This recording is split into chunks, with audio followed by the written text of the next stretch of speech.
इमरान खान के खिलाफ इद्दत में निकाह केस का फैसला आते आते रह गया। हालांकि तवक्को थी कि महफूज फैसला कल सुना दिया जाए, मगर अदालत के अंदर और बाहर बहुत कुछ हुआ। हालात अचानक ड्रामाई रुख इख्तियार कर गए। खावर मानिका ने जज पर अदम एतमाद का इजहार कर दिया और इमरान खान के खिलाफ भी भड़ास निकाली, उन पर इल्ज़ामात लगाए, बद्दुआएं दी। पीटीआई के वकला जज से खावर मानिका को बोलने से रोकने पर इसरार करते रहे, मगर खावर मानिका बोलते रहे। पीटीआई के कारकुन और वकला आपे से बाहर हो गए। अदालत में बोतलें चलने लगीं। गालम गलोच, शोर शराबा इतना बढ़ा कि जज शाहरुख अर्जुमंद उठ कर चले गए। ये सब कुछ हुआ। बाहर भी बहुत कुछ हुआ, वो भी आप देख ही रहे हैं कल से क्या हुआ क्या नहीं हुआ। रजिस्ट्रार हाईकोर्ट को खत लिख दिया गया कि खावर मानिका ने उन पर अदम एतमाद का इजहार किया है। फैसला सुनाना दुरुस्त नहीं होगा, केस किसी और अदालत में लगाया जाए। अपने हक में फैसला आने का यकीन किए बैठी तहरीक इंसाफ को सख्त मायूसी हुई है। खावर मानिका जैसे ही अदालत से बाहर आए, उन्हें घेर लिया गया। पीटीआई के एक वकील ने खावर मानिका को थप्पड़ मारे, गालियां दी, उन्हें जमीन पर गिराया। तहरीक इंसाफ ने इल्ज़ाम लगाया कि जज पर दबाव डालने की कोशिश की गई और इस तरह फैसला नहीं होने दिया गया। उसने बड़ी गैर अखलाकी गुफ्तगू कोर्ट के अंदर की है, ऐसे अल्फाज अदा किए जो हम इस कैमरे के सामने बता नहीं सकते। 11 मरतबा उसने डेम का लफ्ज़ इस्तेमाल किया, 11 मरतबा उसने हिल का लफ्ज़ इस्तेमाल किया। आखिर में जज साहब पे प्रेशर डाला गया। ये एक प्री प्लान की तरह हुआ है। जज साहब को कहा गया कि ये केस आप ना सुने। आज या कल में फैसला आ जाना था और वाज़ेह था कि इनके पास हक़ाइक़ में कुछ नहीं था और ये इस चीज़ को प्रोलॉन्ग करने की नाकाम साजिश है। खावर मानिका ने आज औरतों की इज्जत उछाली, गाली गलौज की, लेकिन अदालत खामोश रही, जिसकी वजह से हम परेशान भी हुए, शर्मिंदा भी हुए और आज हमारे सर भी झुके हैं।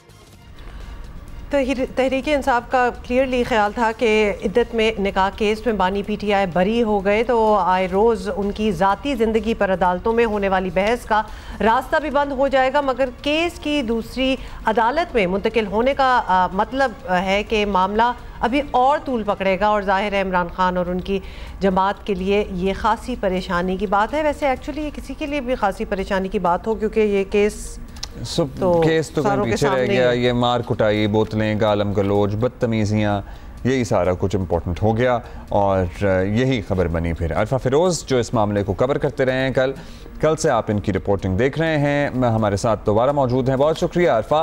Islamabad district and session court में वैसे आप हमें बताइए exactly those who have missed it, क्या हुआ ऐसा कि पीटीआई के वकला ने खावर मानिका को बिसरतकूब किया? वो भी बहुत बोल रहे थे, मतलब बहुत से अल्फाज उनके भी कोट हो रहे हैं। चल रहा था मामला। अब पीटीआई के रहनुमा तो सर्टनली यही कह रहे हैं कि अदालत में खावर मानिका ने बानी पीटीआई के बारे में इंतहाई नामुनासिब अल्फाज इस्तेमाल किए थे। ऐसा ही तो हो रहा था। देखिए, इद्दत में निकाह केस में बानी पीटीआई और बुशरा बीबी जो है उनकी जानिब से अपीलें जो है वो दायर की गई थी और इस पर महफूज फैसला जो है वो सुनाना था सेशन जज शाहरुख अंजुमन ने। और उस पर सिर्फ जो एक समाअत थी वो बहुत सरसरी सी होनी थी, यानी कि हार्डली 5 मिनट की आप समाअत कह लें, जिस पर जो शिकायत कुनिंदा के वकील हैं खावर मानिका के जो वकील रिजवान अब्बासी हैं, उनको थोड़ी सी उनको जो है वो दलाइल देने थे, उसके बाद महफूज फैसला जो है सुना देना था। लेकिन खावर मानिका जो है वो कमरा अदालत में पहुंचे और उन्होंने जो है वो पर्सनल होकर बानी पीटीआई पर कुछ इल्ज़ामात लगाए। बुशरा बीबी के हवाले से भी उन्होंने बातें की और इवन के गालियां भी उन्होंने इस्तेमाल की जब बानी पीटीआई को मुखातिब वो कर रहे थे और कुछ उनके ताल्लुकात माजी में ख़वातीन के साथ उनको भी जोड़ने की कोशिश की। इस दौरान, इस समाअत के दौरान जो है वो नारेबाजी भी होती रही। जो पीटीआई वकला थे उनकी तरफ से भी बहुत ज़्यादा गुस्से का इजहार किया गया। उसी कमरा अदालत में ख़वातीन कारकुनान भी मौजूद थी, उन्होंने भी गुस्से का जो वो इजहार किया। और यही जब एक सिचुएशन जब बन गई थी, इसी सिचुएशन के साथ खावर मानिका जैसे ही बाहर निकले हैं कमरा अदालत से, तो उनको एक कॉर्डन ऑफ करके उनके वकला जो है वो लेकर जा रहे थे ज़िले कचहरी से बाहर। लेकिन उसी दौरान जो पीटीआई के एक वकील थे, जो मौवन वकील है, जूनियर वकील थे, उन्होंने एक राउंड लेकर खावर मानिका के ऊपर अटैक किया और प्रॉपरली उन्होंने जो है वो थप्पड़ मारे हैं उनको, खावर मानिका को, जिसकी वजह से वो लड़खड़ा से भी गए थे और गिर गए थे। वो एक्सपेक्ट नहीं कर रहे थे कि एकदम से कोई इस तरह का रिएक्शन जो वो आएगा। वो गिर गए थे, उनको जो उनके मुआवन जो वकला थे खबर मानिका के साथ, उन्होंने ही फिर उनको उठाया और फिर एक तरह से ढाल बनाकर जो वो फिर गाड़ी तक लेकर गए। लेकिन जो पीटीआई वकला थे वो उस टाइम तो उस इंसिडेंट के वक्त तो मौजूद वो नहीं थे, लेकिन कमरा अदालत में जिस तरह की ज़बान खबर मानिका इस्तेमाल कर रहे थे बानी पीटीआई और बुशरा बीबी के हवाले से, उस पर उन्होंने कमरा अदालत में अपना एहतजाज और जो गुस्सा होता है वो उन्होंने ज़रूर अपना रिकॉर्ड करवाया था। बड़ी देर से चीज़ें याद आई वैसे खबर मानिका को भी, लेकिन बचपचाओ कैसे हुआ ये बताएं कि क्या वहाँ मौजूद पीटीआई के रहनुमाओं की जानिब से कोई मुदाखलत की गई, क्या कोई एक्शन लिया गया, क्या हुआ फिर? देखिए खबर मानिका जो है ना वो कमरा अदालत से पहले ही निकल गए थे। अभी जो पीटीआई रहनुमा थे और जो वर्कर्स थे, ख़वातीन वर्कर्स, वो उस टाइम कमरा अदालत में ही थे।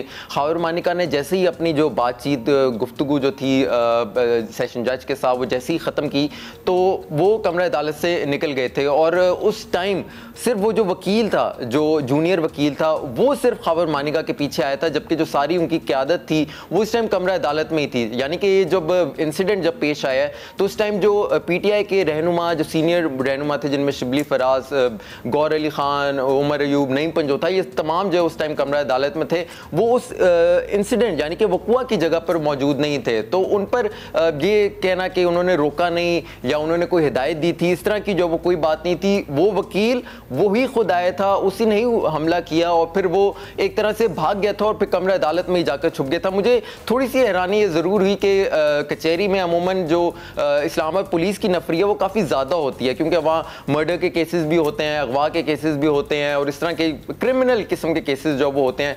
पुलिस उस टाइम जो है वो मौजूद भी थी, हमें इवन के फुटेजेस में भी इक्का दुक्का पुलिस वाले नज़र जो है वो आ रहे हैं। लेकिन ये बहुत अजीब सी बात है कि खबर मानिका को एक वकील ने आकर प्रॉपर्ली उन पर हमला किया, उनको उन पर थप्पड़ों की जो वो बारिश की, लेकिन पुलिस ने जो बचाव नहीं किया। ये जो खबर मानिका के वकला थे उन्होंने ही उनको बचाकर और फिर तकरीबन जो है वो 5 मिनट जो है वो हार्डली उनकी जो है वो गाड़ी वहाँ ज़िले कचहरी के बाहर जो है वो खड़ी थी, वहाँ तक सारे जो सिक्योरिटी उनके जो वकला थे वही लेकर खबर मानिका को लेकर गए थे। पुलिस ने जो इस पर कोई भी इंटरफेरेंस नहीं की। अच्छा, अब अरफा, इद्दत केस में अपील का फैसला मुलतवी हो गया है, अब आगे क्या होगा? क्योंकि जज ने रजिस्ट्रार हाई कोर्ट को ख़त भी लिख दिया है कि जी एक फरीक ने तो मुझ पर आदम एतमाद का इजहार कर दिया।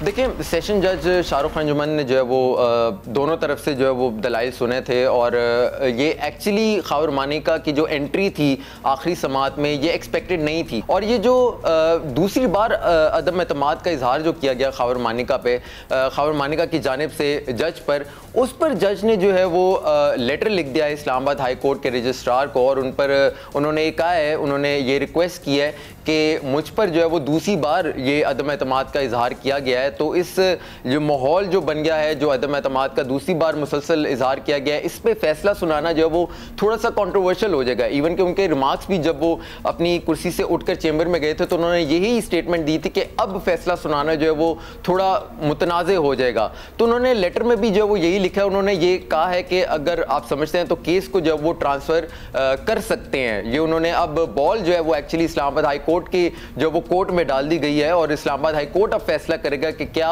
आया ये जो केस है इद्दत में निकाह का, इसमें जो अपीलें दायर हुई हैं, क्या इस पर फैसला जो है वो सेशन जज शाहरुख अंजुमन ही सुनाएंगे या फिर कोई नया जज सुनाएगा? क्योंकि अगर तो ये जो फैसला है, ये जो लेटर है, इसका जवाब अगर शाहरुख अंजुमन को कहा गया इस्लामाबाद हाई कोर्ट की जानिब से कि आप ही जो है वो सुनाएंगे और केस जो है वो नहीं होगा कहीं ट्रांसफर, तो फिर शाहरुख अंजुमन जो है वो वन लाइनर फैसला इस पर सुना देंगे या खारिज कर देंगे या फिर उनको जो है वो एक्सेप्ट कर लेंगे। लेकिन अगर ये किसी और अदालत में, यानी कि अगर सेशन जज वेस्ट को कर दिया गया या एडिशनल सेशन जज वेस्ट को जो है वो ट्रांसफर कर दिया गया इस्लामाबाद हाई कोर्ट की जानिब से, तो फिर इस पर अपीलों पर जो है वो दलाइल जो है वो दोबारा से होंगे और इसमें मजीद जो है वो ताखीर, यानी कि अपीलों पर जो फैसला है उसमें मजीद ताखीर जो वो एक्सपेक्टेड हो सकती है। अगर तो यही फैसला सुनाएंगे तो फिर यहीं से कंटिन्यू होगा। अगर किसी और case being entertained in the first place, खैर एनीवे क्या इस पे मजीद अब बात करें। अरफा, थैंक यू। अच्छा जी, थैंक यू अरफा। फिरोज हमारे साथ मौजूद थे।